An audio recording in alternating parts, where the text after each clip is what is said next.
Hey everybody, Mike here. Quick review today. This is the brushless oscillating tool that DEWALT came out with several years ago. For quite a few years I was using a corded version of the oscillating tool until this one came out from DEWALT and I decided it was time to upgrade to a battery operated model. And in most cases when I upgraded from a corded to a battery, I still found myself using the corded in certain situations. But in the case of the oscillating tool, I don't think I've pulled that corded one out since I bought this one. This battery powered oscillating tool is every bit as capable as the corded models I found are, if not maybe even a little bit more just because of the versatility that this has to offer. So when you pick this up, it'll come as a bare tool. If you've never used one of these before, like most tools nowadays, they've got the speed settings on the bottom. So in this case, it's got 1, 2, and 3 on the bottom of the handle. On the end of the tool, you've got the LED light, like most DEWALT tools have. There's all kinds of different blades and accessories that can go on the end of this thing depending on which task you're trying to accomplish. Here's a couple that I've got that are just your basic wood blades. And all you gotta do to thread this on there is push in on this handle and that'll slide in.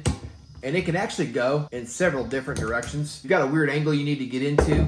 You can move your blade around to different positions so you find where you need it to be. Most of the time I find myself just running it off the end like this, but there has been a couple cases where I've needed that blade to run off the side. This isn't a quiet tool to use.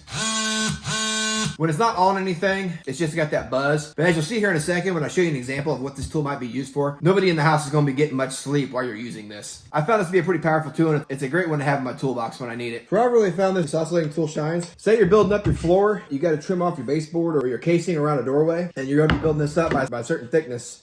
You can set that right up next to your baseboard, set up your tool right next to it, and then just run it along like a guide. And you get that trimmed where this will fit up under that baseboard without actually having to take the casing and the baseboard down, take it to a saw, trim it, then put it back up. So watch this.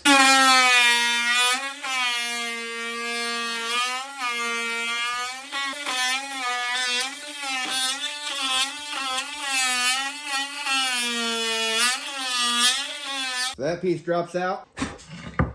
You've got a flush cut to the floor. It makes easy work out of that, guys. So when it comes to woodworking projects, it's probably one of the most used tools I've got in my toolbox. I'm still surprised at how many different uses I've been able to find to use this on that I wouldn't have otherwise thought of had I not had it.